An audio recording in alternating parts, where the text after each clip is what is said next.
Hello, and welcome to the Empowerography Podcast. This is a platform created for women's voices to be heard and a place to share their stories, journeys, and successes with the world for the purpose of helping other women who might be on similar journeys. We are empowering women one episode at a time. I'm your host, Brad Walsh, so kick back, grab one of your favorite beverages, and enjoy the stories. You've got a story to share, a message to inspire, and a passion ready to ignite. But where do you start? The world is waiting for your voice. With From Idea to Implementation, Start Your Own Podcast, you'll get the roadmap to turn your vision into reality. This isn't just a course, it's your launching pad. Step by step, we'll break down the process from defining your purpose to recording your first episode so you can finally share your voice with confidence. Stop overthinking it and start doing it. Your voice has the power to connect and lead. Are you ready to use it? Join the waitlist today. Your podcast journey starts now. The world is waiting. You can find the link to sign up for the waitlist in the show notes. We'll see you soon. Hello there, Brad Walsh here, your host of the Empowerography Podcast, a platform that was created to help elevate and amplify the voices of women through storytelling. Today, my guest is Teresa Linder. She is a retreat leader, a certified emotions mentor, a natural healer, a podcast host, and an essential oil expert. Welcome, Teresa. How are you doing today? I'm fabulous. You rattle off that list and I'm like, wow, maybe I should add something else in there. I just sound so boring. That's a lot. That's a lot of hats you wear. And so I would love to know, first off, what is a certified emotions mentor? And can you share a little bit about the work you do as an emotions mentor? Sure. So basically, my healing journey, and maybe this will come up later, but my healing journey encompassed a lot of what I do now, which I think is sometimes the way for most women who step into a leadership or a healing role. A lot of it comes from their own story. So my person, her name was Rebecca Hinsey, and she's a published author, and she is currently getting her PhD, but she had developed a program. And it's a way for us to go through and sort through our emotions that are coming up, because emotions, of course, are a response to a stimulus, right? They're our body's response to something that has happened to us. And part of being emotionally intelligent is learning to recognize our own emotions, learning to manage those, and learning to manage and recognize the emotions of other people, right? To become more emotionally intelligent out in the world. So as an emotions mentor, that's what I do. I teach people how to become more emotionally intelligent and how to release and let go of the stories that they have told themselves because of experiences in their life. That's a big one for sure. I mean, because of conditioning and all the things we've been taught and learned growing up, the people we've surrounded ourselves with who have helped to create the stories in our heads that we tell ourselves. Sure. That's a lot of undoing. It is. It's a lot of unraveling. It's a lot like an onion.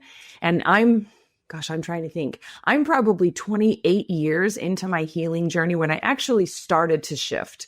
I started seeing therapists and counselors back in college when I was like, okay, something's up and I don't know what's going on. I knew what my story was, but I just didn't understand how it all was affecting me. But as far as like the actual work where things started to shift and change, I've been on this journey for 28 years, and I'm always astounded when another layer shows up. I'm like, how is it possible after 28 years that it's still lingering, right? That there's still I've lingering. done the work. What? There's still more to do?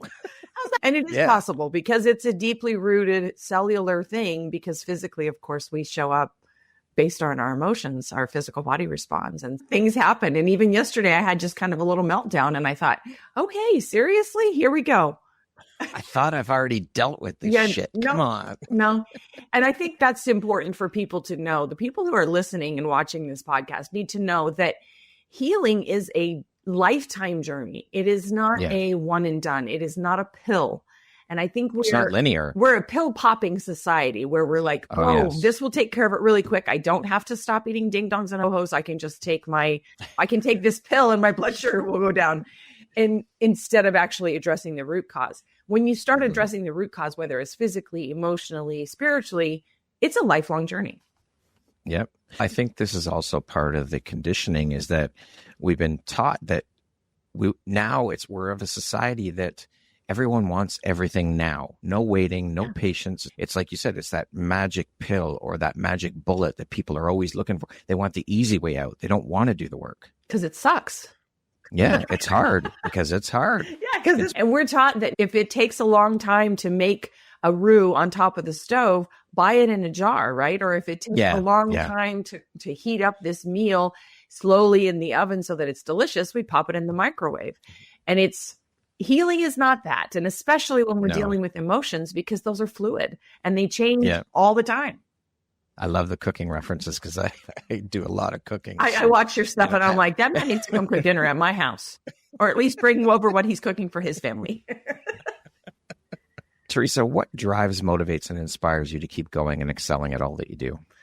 Honestly, I have a servant's heart. I was born with a servant's heart. And what brings me the most joy in this life is helping other people to come back to their original perfection.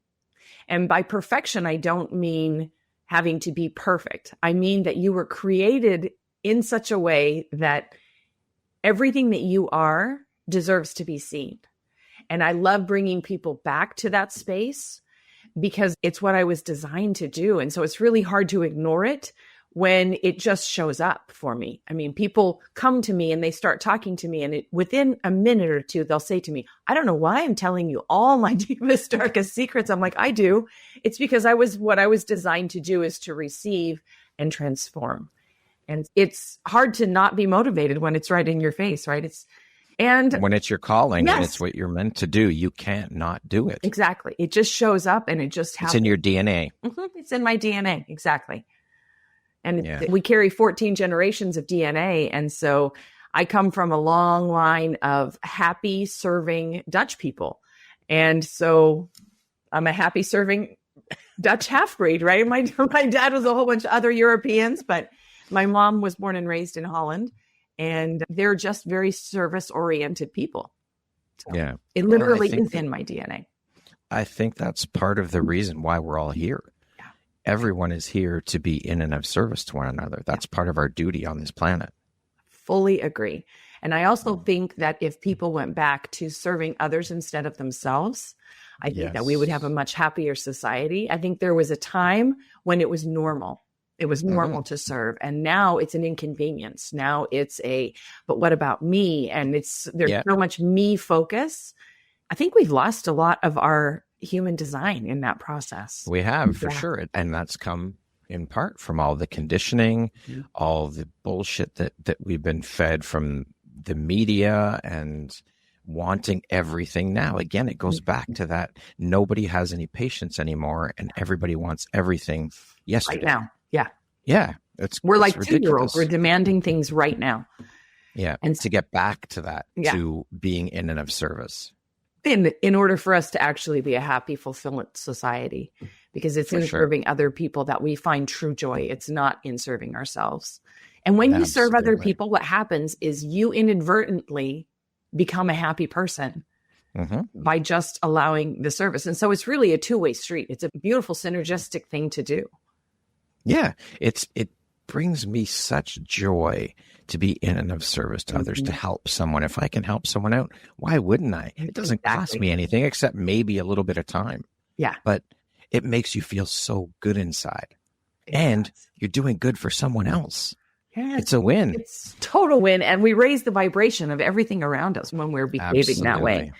And I'm so grateful for an upbringing that taught me that is what we were designed for. Because as our story unfolds throughout this podcast, you'll realize that I really was raised in a beautiful, loving, nurturing.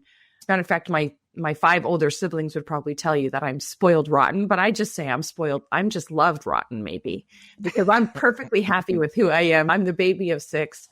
But all of my siblings have that servant's mindset. And so it's a family story. But again, that takes the work to get there. You didn't come out that way. It takes work. You have to do the self-work.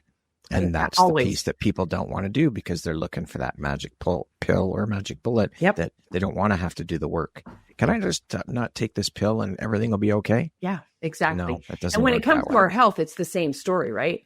I want to be better, but I don't really want to exercise and I don't want to watch what I'm eating and I don't want to cook my own meals because it takes time and it's hard and all the things. And then your physical body says, oh yeah, I'll show you. watch this.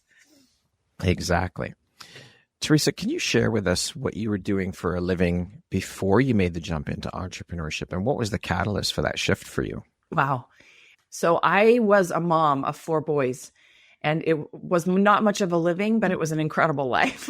I had 4 sons. Excuse me. My husband and I had 4 sons. I didn't do that by myself, but I did give birth to them.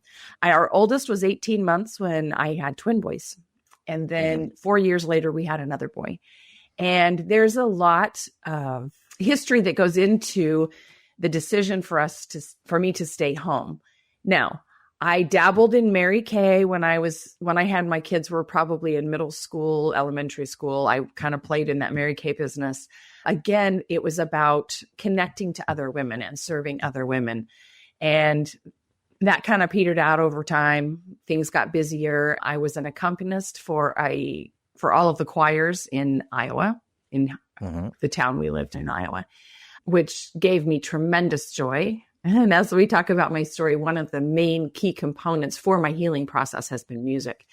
And then I jumped into, I'm just trying to think how this all transpired. So I was living in Japan. We lived in downtown Tokyo.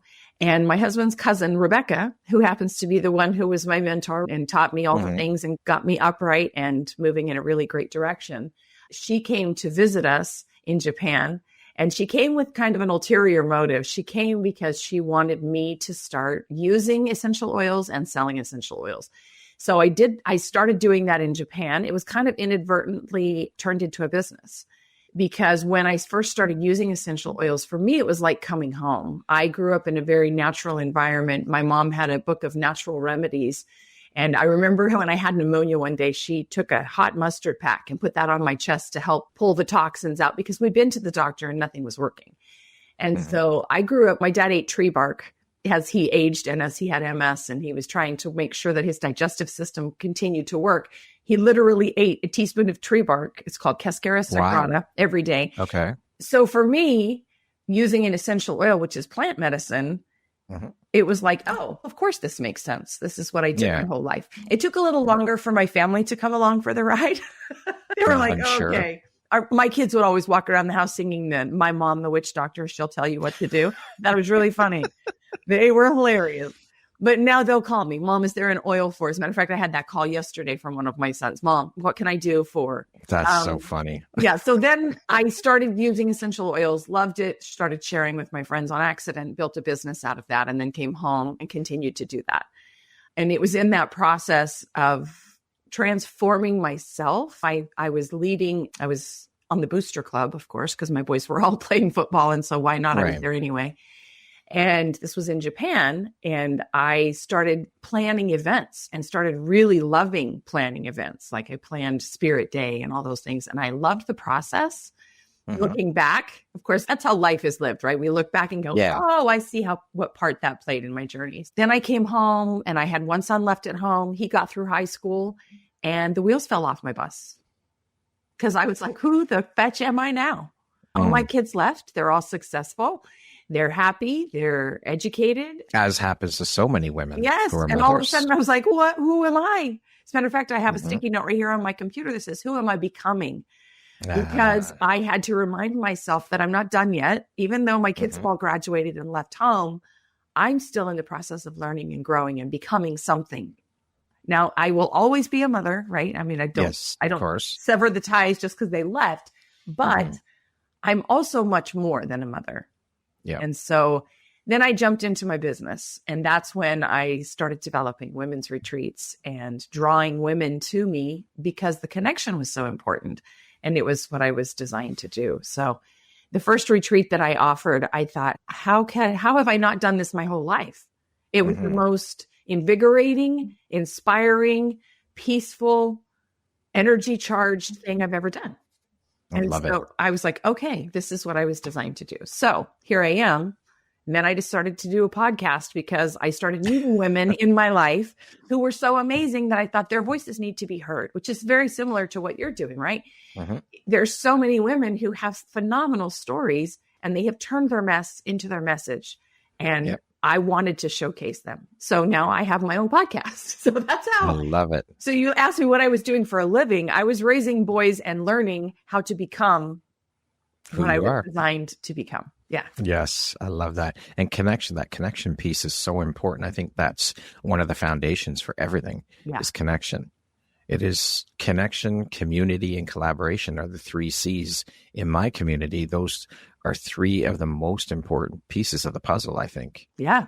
I think that if we can come back to, which is again, back to that service piece. And I didn't mean to make this like a platform for, but the connection that happens when we serve another human being is really powerful. And the opposite of connection is loneliness. If we don't have a connection with people, which is why it was so damning for us during the COVID era, because people lost that connection. They lost the physical hug. They lost the opportunity to be connected to another person, except through the trauma of COVID. Absolutely. We're getting back to it. And I think people are starting to crave that connection again, which is beautiful. Now, obviously surviving some of the things that you've been through and an incredibly traumatic experience for you. Can you share some of the unique challenges you faced during your journey to recovery and healing and how you managed to overcome them? You bet. So I'm going to just start here. Excuse me, clearing my throat. So I'll talk about that in just a second, which is very interesting because I'm getting ready to share a story, right? A story that's tender and deep and multifaceted. And our throat, of course, is where we speak from, right? So you'll notice that as soon as that happened, I immediately had to clear my throat. So here we go. Again, the physical body shows up to manifest what we're feeling. And it's an interesting experience. But I want to be really forthcoming. I think some people choose not to label what happened to them.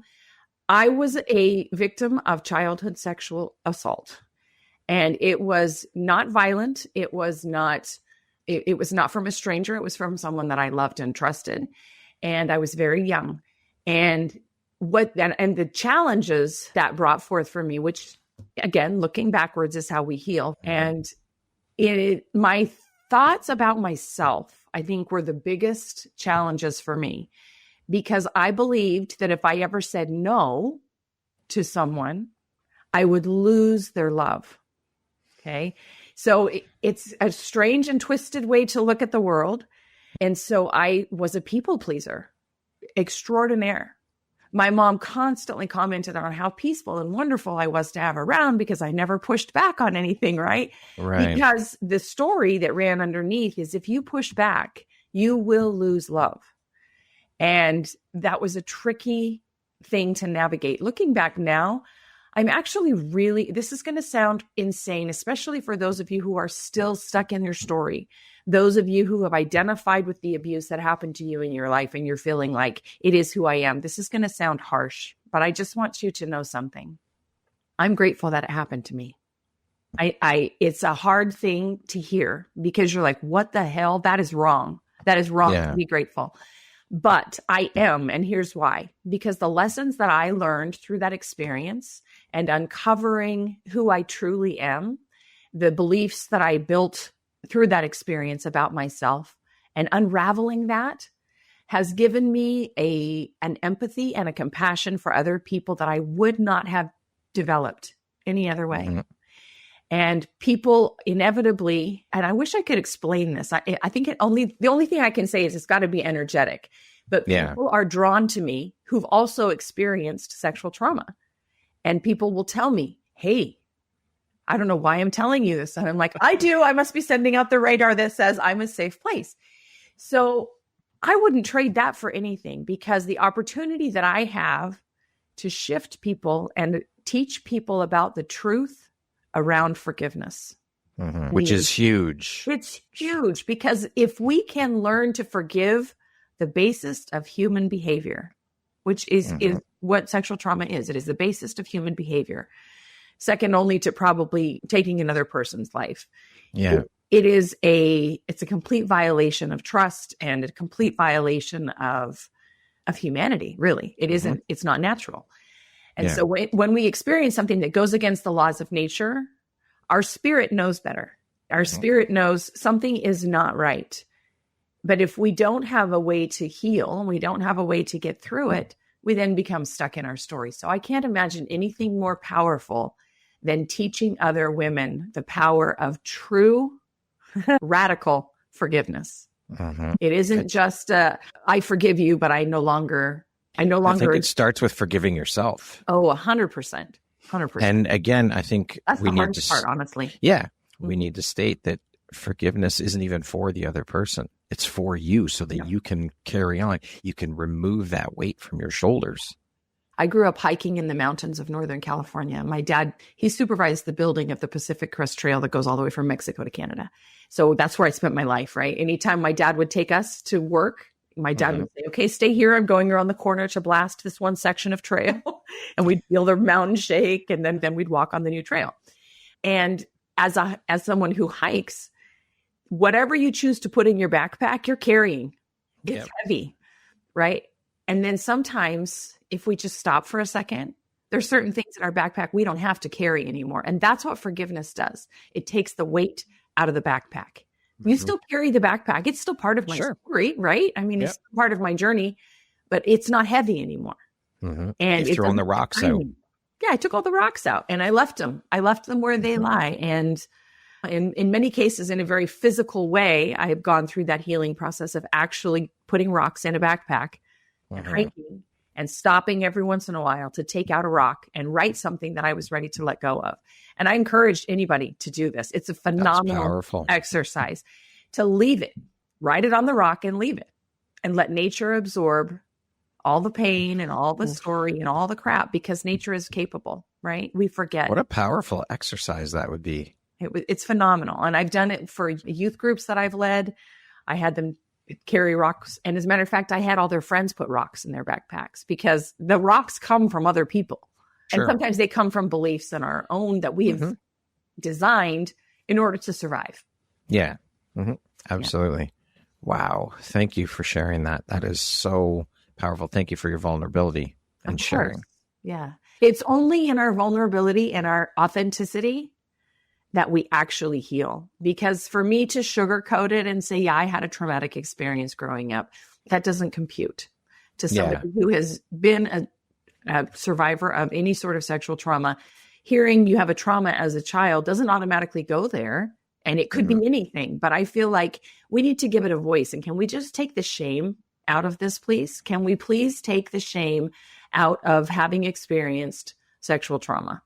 Yeah. It is so common, so much more common than you would even begin to imagine, because the act of sex is a very human thing. Yes, of course. And it gets distorted.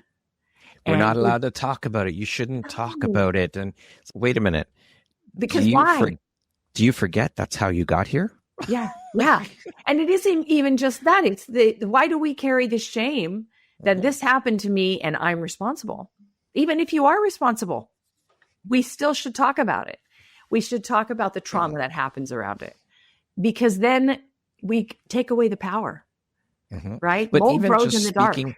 Even just speaking about sex, where you're so many people, there's so much shame around even speaking about it. Nothing to do with sexual assault or trauma, but just sex in general. That's how you got here. Yes. That's how you arrived on this planet. So why is there so much shame? Again, it goes back to everything to do with the conditioning, all of that. Religion, of course, plays a big part in that as well. And that's a whole other ball of wax we could go into, but we'll stay away from that one for this episode. And it's interesting because I was raised in a very religious Christian home. And I think part of that is why it was so easy for me to forgive, because I had been taught the principle of forgiveness my whole life. Right. And so that part was really, I think, a crucial part for me was my religion. Now, some people would look at it on the other side of the spectrum, right? They would say that religion was confining and that it gave them ideals about themselves. Now, I will say that my mom really struggled, obviously, with this story, right? Because it was 2 of her children involved. And do you split your love for your children? That's a tough one. And as a mother now, I look at that and I think, holy smoke, she had a harder burden Carrie than me in many respects. And some of her initial reactions were a lot of rage and anger toward my sibling. And I understand that now as a parent, but the message that I got, because in my mind, it was a mistake, right? He made a mistake. Right. And so then I was like, oh, but if we make mistakes in this family, we will be ostracized and not loved anymore, because that's her initial reaction was in order to protect me was right. How do I keep loving this other human who is injuring my child? And so then the belief that I had was, if I'm not perfect and I make a mistake, I'm outie, right? I don't get loved anymore. Yep. And that one was probably the one that still pops its little head up more than often. I'm sure. More often than not. Yeah. I'm sure. Is if I make a mistake, the fear of rejection, right, for making a mistake is huge. Yep. It's brutal how much our experiences and our conditioning affect us later on in life. Yeah. And we don't realize it. We don't realize that. And it's funny, people will say to me, oh yeah, you probably say that I had issues with my dad. I'm like, 100% I would say you have issues with your dad based on this conversation. Yes. Can we please talk about that? Yeah. Can we stop pretending that the things that happen to us don't affect us in life? They do. They develop. Burying your head in the sand like an ostrich isn't going to change it. No. It's still going to be there. It's still going to be there, and you're still going to pass that to the next generation. And so what my theory and my thought about all of what I do is I want to surround myself with cycle breakers. I want to surround myself with women who are strong enough to stand up in the river and say, no more. I'm not going down this road, and my next generation will not carry this burden. Yeah. We will place the rock here and change the route of the river. That is my whole purpose, is to surround myself with cycle breakers, because you know what? A group of cycle breakers can change the world. Exactly. 100%. And it starts with only one. That's all it takes. One cycle breaker. And then you bring the others on board. And next thing you know, you have a whole movement of people who are doing the work. And that's what it takes, because we can't do it alone. No, we cannot. As a matter of fact, I probably wouldn't be where I am today without Rebecca Hinsey in my life, and without other people who have offered me love and support unconditionally when I came apart, right? Yeah. Yeah. I came apart so I could put myself back together the way I was designed to be. There you go. Exactly. How has your own experience with overcoming the challenges influenced your approach to helping others remove shame and find abundance? This is a strange way to put this, but I would never go to somebody for advice if they hadn't experienced it themselves, because I don't think that they really get it. There's sympathy, and people can offer sympathy, and that's really important. But somebody who hasn't been through something doesn't really understand the little quiet nuances, the why I'm living in a rule of perfectionism, right? Or why I'm carrying the shame or the judgment or the whatever. If you don't really understand that, it's hard to really relate to somebody. And so I think it's played a big part for me in becoming who I am and offering to help other women through the process, because I've been there. Yeah. Right? I've walked that road. I know where the twists and turns are. I know what gate needs to be unlocked in order to go down the next path. And that's the way it should be. When we've been through something. And that's why women are so powerful, because they're not afraid to talk about it. And so, Brad, hats off to you, and kudos for highlighting women, because I think there's not a lot of men who highlight women.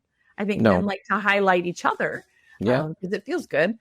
But I appreciate you highlighting women, because women do have this is not meant to be unkind.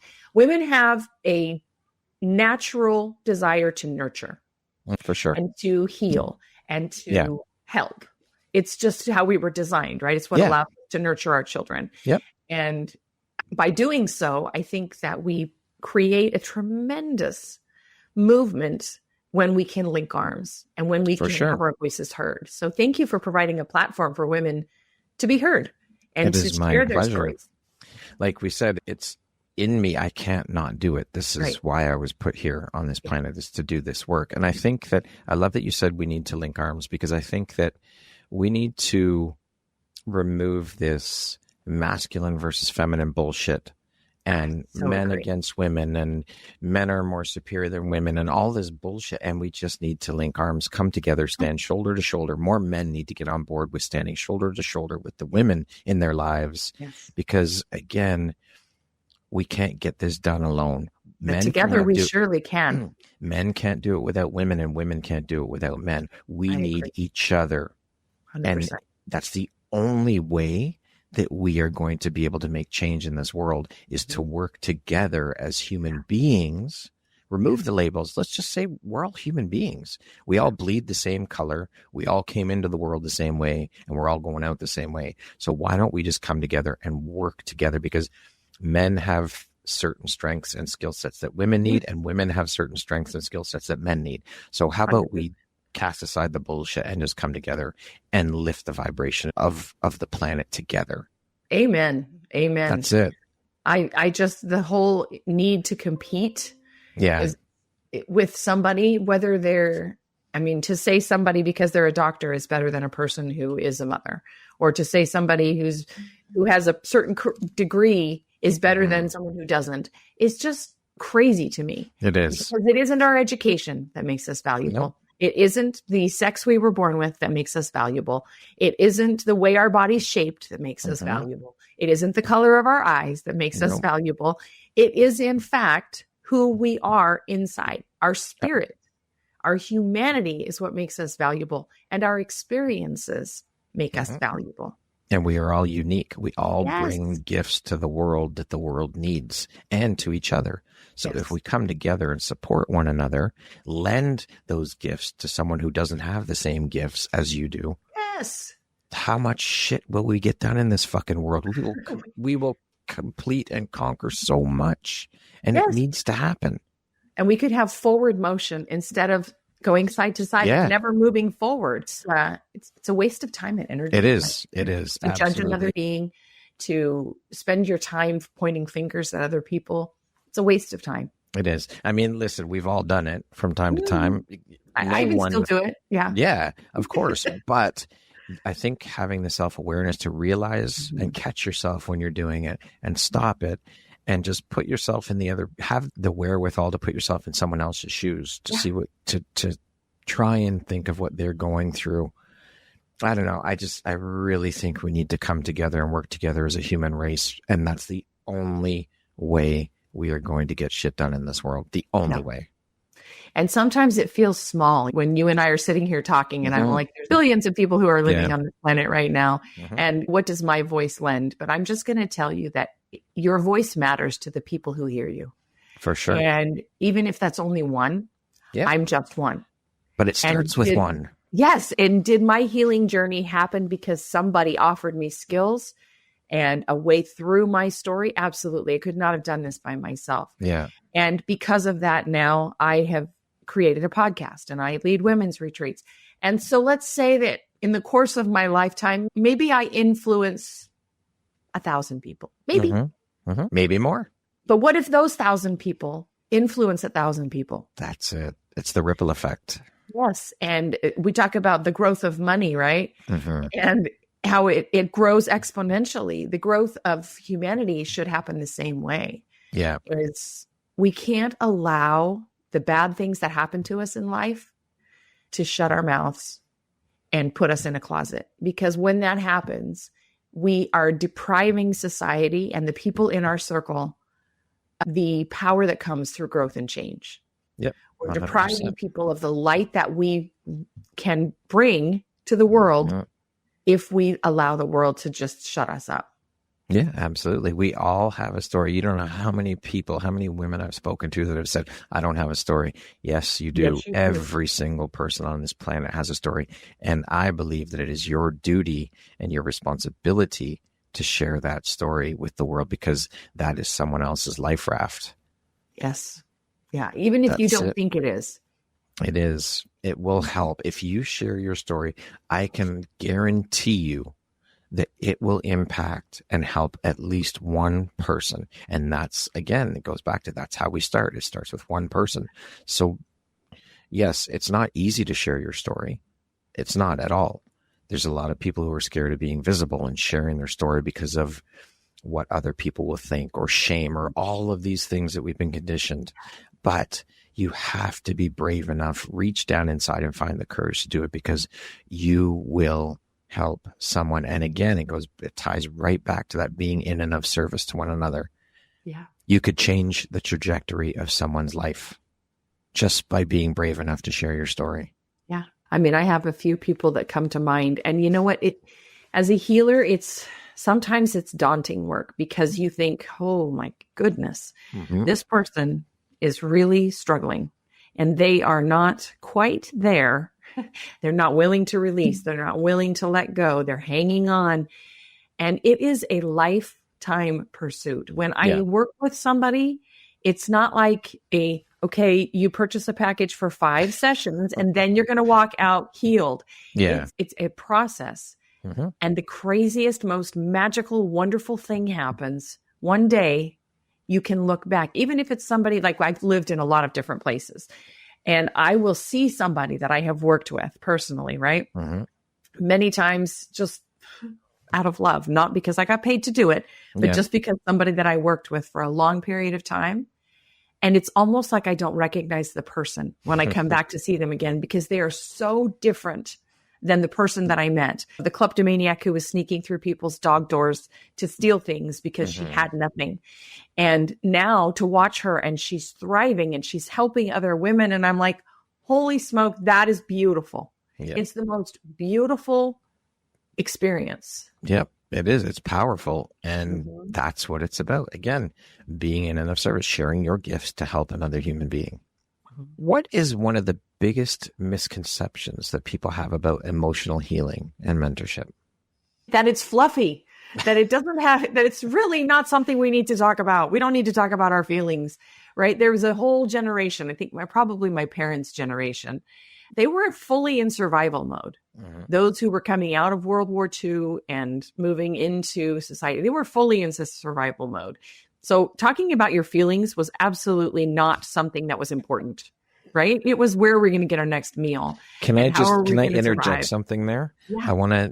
I think that this also is a huge thing for men, especially when it comes to being vulnerable and sharing their emotions. We are taught and grow up thinking and learning that it's stop being a girl. You don't show your emotions. Boys don't cry. Put your big boy pants on, and all of that bullshit. And that's so damning. It's not to compare, but I think that this is something that boys and men have dealt with more than women. Women deal with something different. They're told to sit there and be quiet, look pretty, blah, blah, blah, blah, blah. Don't speak up, don't make too much noise, all of those things.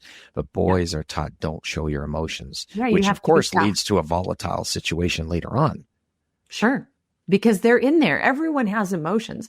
It's funny that we label them either as male or female. If I'm a girl, I'm allowed to have emotions. But if you're a boy, you're not. Guess what emotions are? They're energy in motion.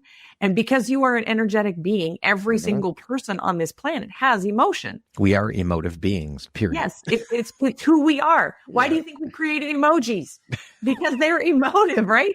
They express emotion. They express feelings. Yeah. And so for us to deem them as either male or female or feminine or masculine makes no sense. Everyone feels fear. Yes. Everyone feels pain.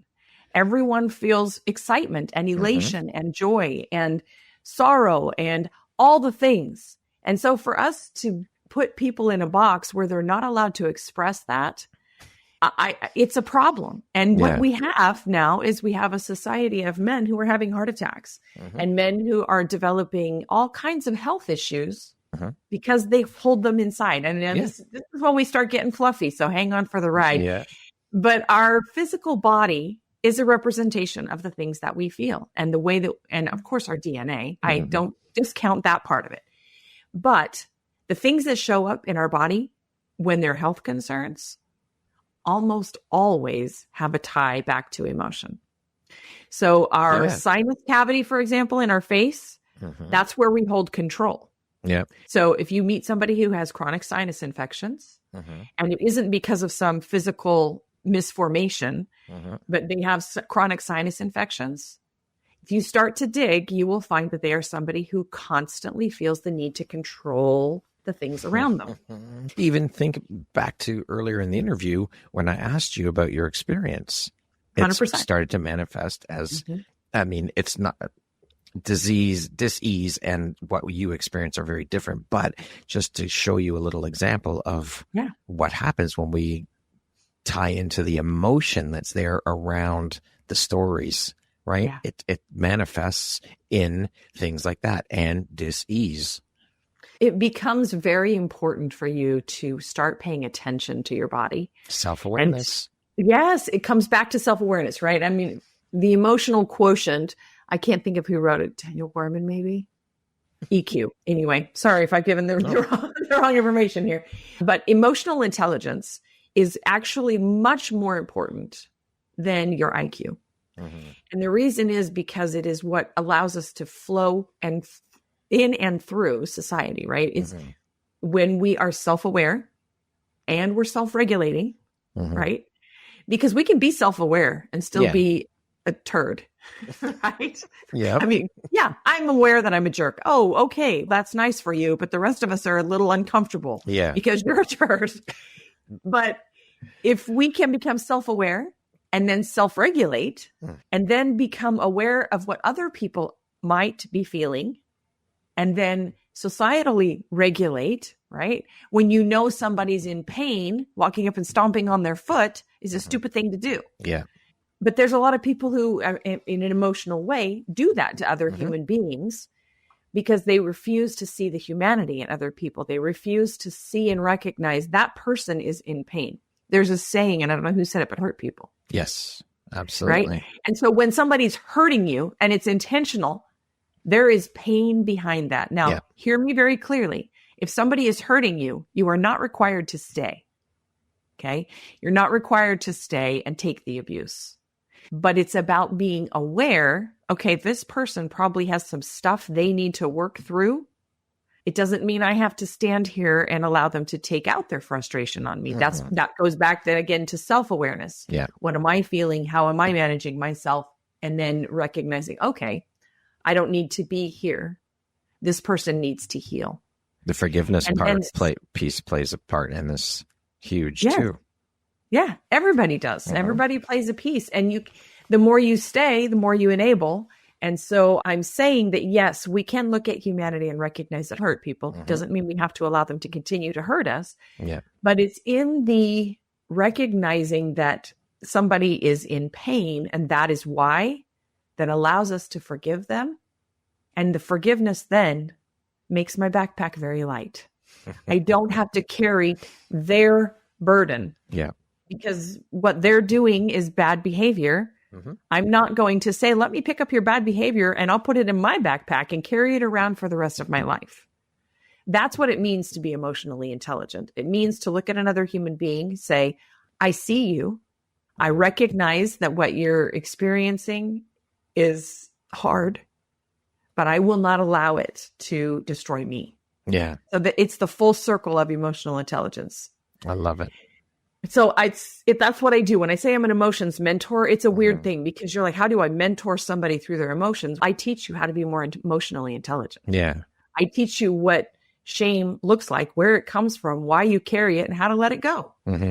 So speaking of that, is there a specific technique or practice that you find most transformative when working with emotional wounds? Yes. And it has a title and it's very simple. It's called The Process. Okay. And it's an emotional process. It's much more of a meditation. I find that there's a lot of pieces, but this is probably the most impactful experience. It is where I take somebody back to a place where maybe sometimes it's just an age. And I'll say, okay, what was going on when you were 7? And sometimes people are like, I don't know. I don't remember what happened when I was 7. So then we start talking about the things that they do remember from being 7. What was going on around you? We get to a point where I ask a lot of questions and get them down to the root of what it is. What is the emotion, right? The shame, the guilt, the anger. Anger is a secondary emotion. We'll talk about that if you want to. But Yeah. anger is usually a facade for something else. It's usually a facade for pain. Okay. Not feeling enough, all those things. But it is an emotion. It's just a secondary one. But when we get down to the root of a couple of those issues, a couple of the emotions, then I take them through a meditation where they are kind of sifting through their physical body. In this meditation, they're sifting through the parts of their body and pulling out places where the shame has lived. Right. Shame is such a prevalent one because there's so much shame. Yeah. So much shame and judgment. So it comes up often. But I'll have them pull it all out of their body, and then they throw it in front of them and give it a shape and a color. Shape and the color tells me kind of origin, tells me the depth of what they're feeling, tells me, then the colors kind of tell me certain things.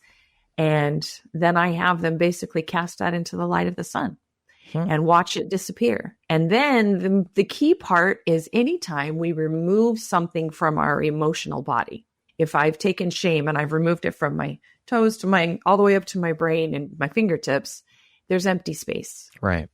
There's empty space. And the most important part of all of this is then receiving gifts from the pain. Because if we can transform our pain into gifts, we can take the things that have happened to us and allow them to change us in a great and positive way, right? We talk about my sexual trauma. That's a crappy thing to happen. It shouldn't have happened, but it did. And now I've taken that pain and I've changed it. And the gift for me has been the ability then now to relate to other people in a very powerful and profound way. And help them deal with their pain. Yes. Yes. And I'm thinking back to a couple of processes. One I did when I had those 3 kids under 18 months.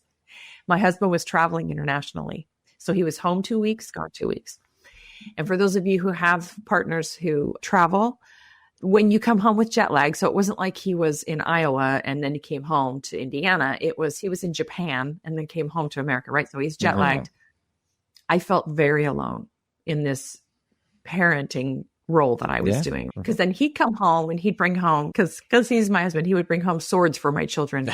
And then he would leave. My children would have swords to maim each other with. So I felt very alone and I felt very abandoned, not just by him, but by his family. They were all going through crisis at the same time. And so I went through that process. Yeah. And you know what? I'm so grateful for those moments because it taught me that I am stronger than I ever gave myself credit for. I am more capable than I ever thought possible. The youngest child, sometimes we have the tendency to believe that we're not as capable as everybody else because everybody helps us, right? Everybody does things for us. And what that taught me in that moment is that I do have intrinsic strength. I have strength that goes very deep. And so it was in that process that the gift of this was a blessing in my life that I couldn't have learned any other way. Yeah, exactly. And I'm very much a believer in God. And I know that God gives me the trials that I need in order for me to grow and to become more connected to him, to become more connected to my birthright of being good enough. Yeah. What our trials are for. Exactly. We talked about experiences and being grateful for them, traumatic, good, whatever it is. I think that's a key element because all of those things, whether they're traumatic, whether they're good, whether they're struggles, whatever it is, they help shape us into who we are becoming. So we should be grateful for those things. Gratitude is something that we all need to learn to express for everything. As shitty as experiences can be, there's a lesson. Every single experience in our lives, whether it's shitty or not, there is a silver lining. There is a lesson in there for you to take out of there in order for you to be able to move forward. It's just a matter of sitting with it, reflecting upon it, and being able to pull the lesson or the silver lining out. People don't like that work. It's hard work. It is, yeah, it's for hard sure. work. And to sit and look at your mess. To sit and look at yourself. Yeah. But another thing that I encourage my clients to do, and I'm glad that you brought this up, is to keep a gratitude journal. Because there is something to be grateful for in every single day. Absolutely. Even on the crappiest days. Yeah. Even when you get the phone call that I remember I was with my husband. We were in Austin shopping, and my brother called, and I hadn't talked to him in a while. I was super excited to hear from him, but we were shopping, and I thought, I'm going to answer it anyway. And I answered it, and he said, I'm just calling to tell you I have leukemia. And it was a crappy day, but I was so grateful that I had a relationship with my brother that when he said, I'm going to need a stem cell transplant, I was like, I'm in. Yeah. I'm in. Where do I need to go? How do I do the blood thing? Whatever. And I was a perfect match for him. Sadly, we were never able to get to that point because his lungs kind of were failing and he couldn't. So until his lungs got better, they couldn't do the transplant. Anyway, I was so grateful in that moment that I had a relationship with him that allowed him to call me and ask, hey, would you go do a blood thing and see if you're a match for me? Yeah, absolutely. Without question. I would do it. And I'm grateful that he has a relationship with me that he could call me. And this is my brother who is 17 years older than me. So I was kind of a surprise for my family. We won't call it an accident. I asked my mom one time, was I an accident? She said, honey, you were a surprise. Surprise is something you don't know is coming, but once it arrives, you're so glad. You're elated. Yes, absolutely. Elated. Yeah, I love that. Word. Anyway, so there's gifts in all things. Yeah.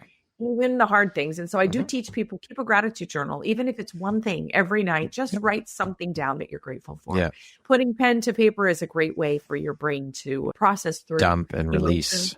Process and release. Exactly. For sure. And sometimes when you start to write, then it gets really, you're like, oh, I'm still writing and I'm still writing and I'm still writing. And that was a banner day. I'm so grateful for home for Christmas or whatever. But anyway, gratitude is a huge piece of it.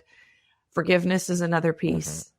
And then the process is actually where the work happens and where we release the stuff that isn't accurate. They're just not accurate beliefs. Yeah. They're beliefs that have got us to this point. And for that, we can be grateful. Yeah, for sure. They've helped us survive. Most things, beliefs that we develop are because of survival. Yep. And it's the best way we know how. But once that doesn't work anymore, let's let that go. Exactly. It does you no good to hold on to it. None whatsoever. It doesn't serve you. Was there a pivotal moment in your personal healing journey that completely shifted how you view emotions? Yes, I remember the very day I went to do a process. And up to this point, I had processed through the things about my kids and the frustration that I was experiencing. Some of it was very present time. And while I was driving to this appointment with Rebecca, I 100% knew that what was coming up that day was the abuse. I was like, okay. I don't think I have the big girl pants to do this today, but here I go. So I went and we went through this process and it was very healing. It was wonderful. I thought I was all finished. I thought, this is good. This is good. I've now released the biggest part of this. And I knew that there would be more, but I knew that I had released the major part. I was driving home and I kept thinking, I had stopped at a gas station and gotten popcorn. And I thought, that's really strange. Why does my throat feel funny? And I got home and looked at my throat and it was covered in white things like strep. Wow. But I wasn't sick. I didn't have a fever. I didn't have anything. And I thought, that's really bizarre. So I called Rebecca and I said, so here's what's happened to me. Am I dying? What's going on? And she said, oh, apparently you have more to say. And it was an interesting thought, right? I had more to say. And so we went through another process that evening on the phone and they went away immediately. And that was a moment for me where I was like, this stuff works. You just can't make this shit up. No, you can't.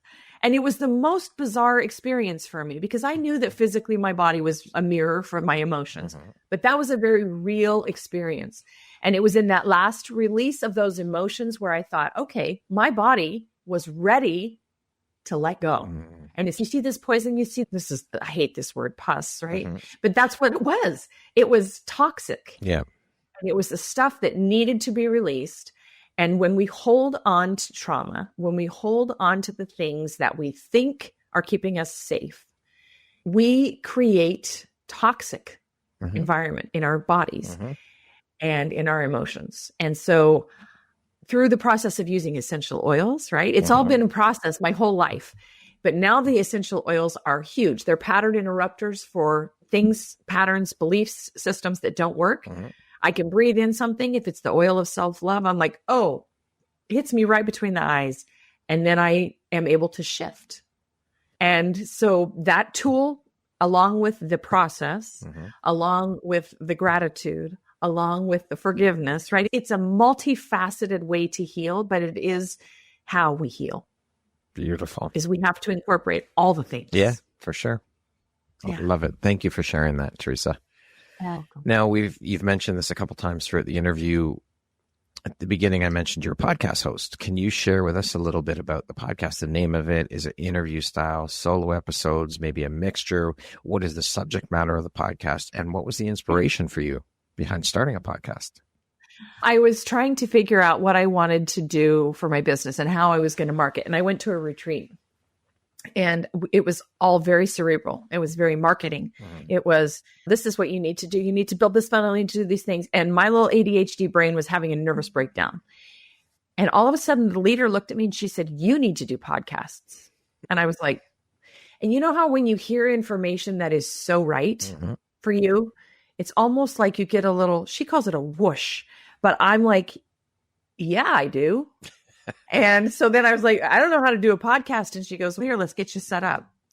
And so I left there and she said, I want you to do a podcast interview. I do a pre-interview with all of my guests and you do too, because it helps us to know if it's a good fit or not. And exactly. It helps me to know if it's a crazy person if the energy's that I'm not really wanting to air on my podcast. And so I did one. I was sitting in a park in Oregon. I was on a sister's weekend with my sisters. I had no idea what I was doing. I did a pre-interview call. I did a podcast and I was like, I love this. I had been a guest on Rebecca's podcast many times. The name of my podcast is Leading with Heart. Okay. And the reason I'm doing it is because there are women out there who need to be heard. And I mentioned this before, but it's really to create a community of supportive women who can uplift and build each other. And we celebrate the things that are wonderful and we learn from our stumbles.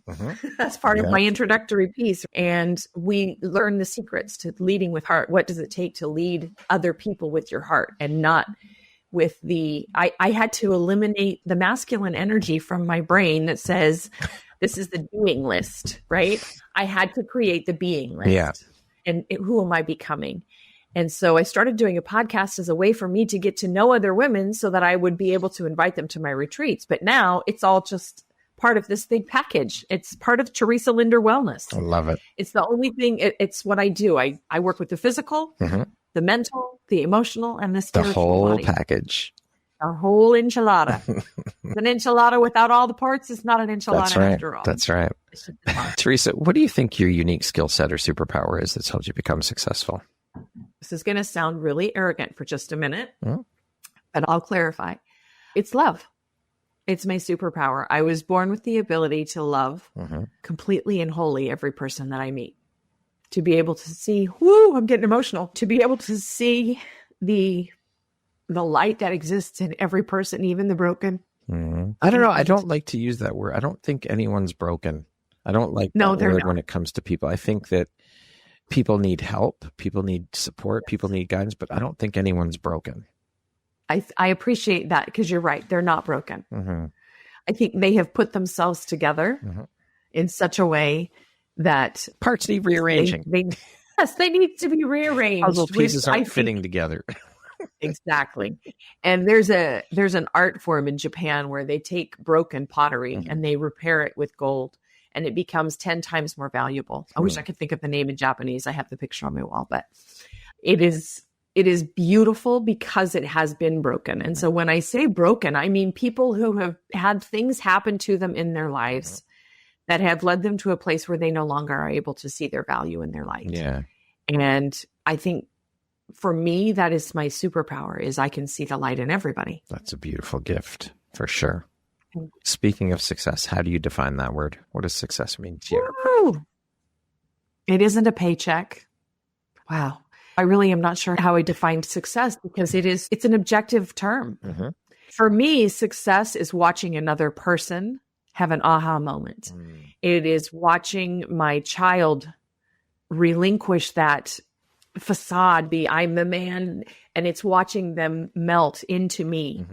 And to their spouses. Success for me is getting up in the morning and forgiving myself for not working out. Success for me is getting up in the morning and working out. I think success to me is acceptance of what is and acceptance of somebody exactly where they are and love. It's the only way I can determine success because it isn't a bank account. Yeah. It isn't a number on a scale. It isn't a number of, it's like when I have talked to 100 people, I've done 100 podcasts, then I'm successful. Yeah. No, I'm not. Success happens in the little moments. It is when I connect with another human being face to face in this case, or sometimes on the phone, or when I wrap my arms around somebody and I feel them melt into me. That is success. Beautifully said. What would you say is one of the most important things you've learned in your life? And what was your life like before learning it? And what was your life like after you learned it? That's a hard question, Brad. I think one of the most pivotal pieces of information came from Brené Brown when she said, anytime perfection shows up, shame is riding shotgun. And I grew up with a mother who was a perfectionist. We dusted every day. We lived at the end of a dirt road. And my mom had a war on dirt from the very moment that she moved there until the day she died. And she was going to push the dirt back. And I think it's her Dutch upbringing, right? There was no dirt where she lived. It was cobblestone streets and everything was white and pristine. And my dad moved her to the countryside in Northern California in the dirt, literally in the dirt. And it was a perfection that she couldn't overcome. And it all comes back to shame. So learning that thing, that perfection is really just being masked. It's just shame that's being masked. When I start to feel myself slipping into that place of perfection, right? My house is a mess. I start recognizing that, oh, I'm ashamed that I'm not perfect. I'm ashamed that I have dust on my furniture. I'm not really, because I hate dusting. But you and me both. I'm ashamed. Yeah, I hate it. Maybe it's because I had to dust every day in my entire life. I hate it with a passion.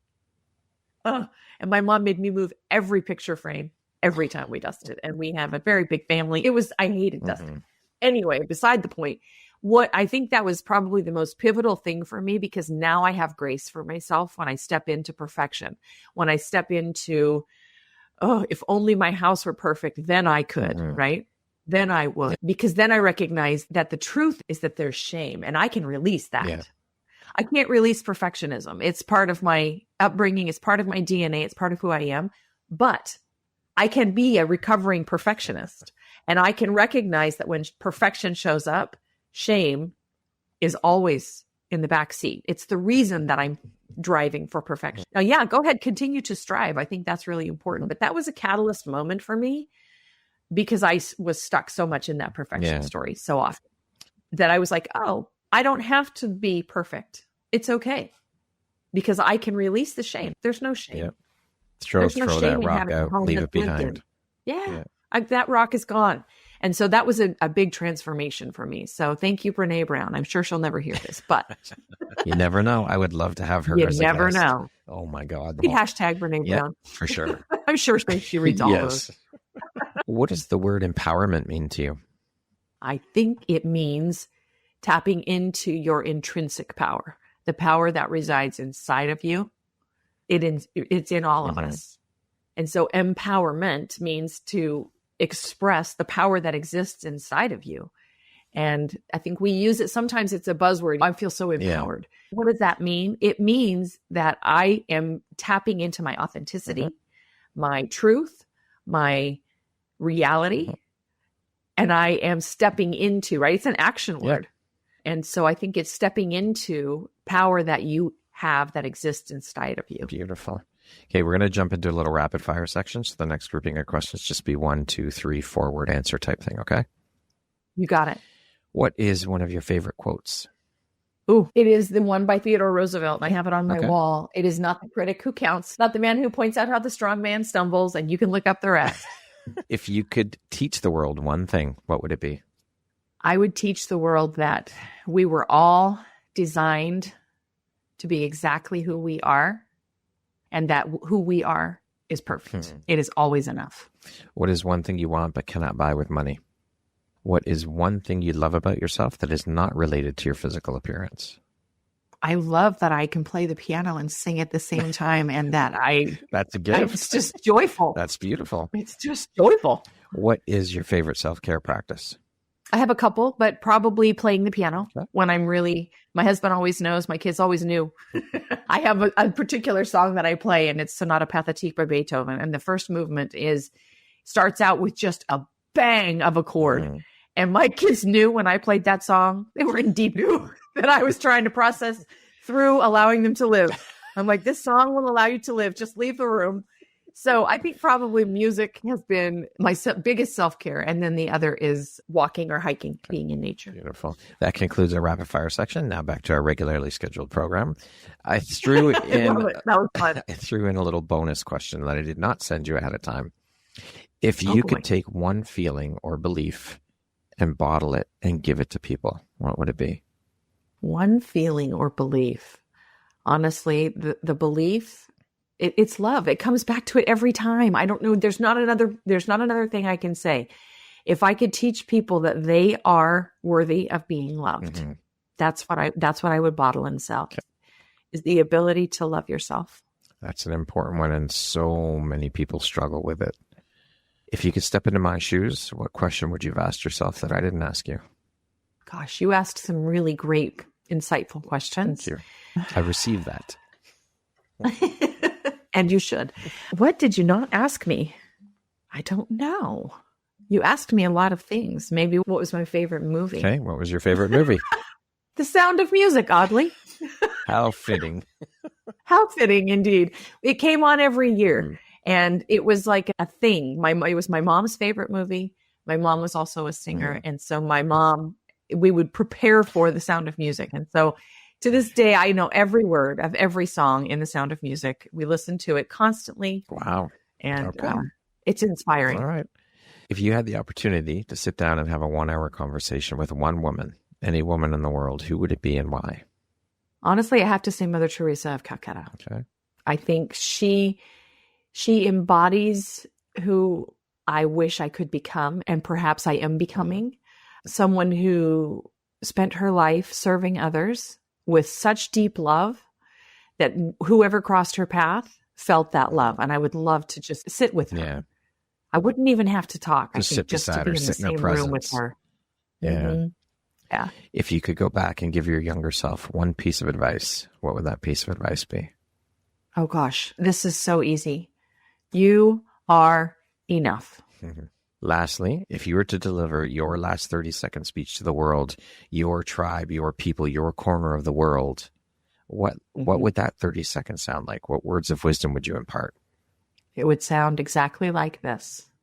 You are a divinely created, beautiful human being with purpose, with passion.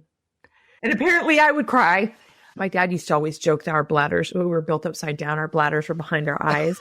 And he wasn't wrong, but that you have a purpose that no one else can fulfill on this planet. That you were created exactly the way you are on purpose for a purpose. And that this world needs exactly who you are. Do not hide in the shadows. Do not be afraid of change. Do not be afraid of growth. Do not be afraid to step into exactly who you were created to be. Because we were all created to shine, and we need you. Beautifully said. What an incredibly powerful and impactful way to end the interview. Teresa, thank you so much for being a guest here today, for sharing your story, your journey, for being so vulnerable. I appreciate you. I am so grateful to know you, to have had you as a guest on the podcast, and to now call you a friend and a member of the Empowerography community. So thank you for all that you're doing. Keep shining that bright, beautiful light of yours out into the world. Thank you so much. It's been an honor. Teresa, could you please share with the audience where they can connect with you if they want to learn more about you, if they want to work with you, your website, social media stuff? Absolutely. My social media stuff is Teresa Linder Wellness, and you can just send me a message through there. I also have teresalinderwellness.com. Currently, what's on there is my bio and the upcoming retreats that I have. The rest of the stuff's not on there yet, but I'm in the process of doing that. And honestly, if they just went to my Facebook is usually where I am the most because I'm old. Those of you who are on Instagram, just enjoy me the way I am. All right. I've tried Instagram. It's not my thing. I can't figure it out. So just find me on Facebook, Teresa Linder Wellness. Send me a message. Thank you so much, Teresa. It's been an absolute pleasure and an honor having you as a guest and sharing in your story and journey. I appreciate you. Thank you. And I appreciate you, Brad. Thank you. Keep shining your Thank light. you. We need you. Once again, my name is Brad Walsh, host of your Empowerography podcast. Today, my guest has been Teresa Linder. She is a retreat leader, a certified emotions mentor, a natural healer, a podcast host, and an essential oils expert. Thank you so much, Teresa. I hope you have a beautiful rest of your day. Thank you. You as well, Brad. Thank you very much for listening to this podcast. If you haven't yet, please be sure to subscribe, rate, review, and share with all your friends. You can find me at visuphoria.ca and follow me on Instagram at Empowerography Podcast and on Facebook at Empowerography. Please join me next time for another inspirational story from yet another amazing woman.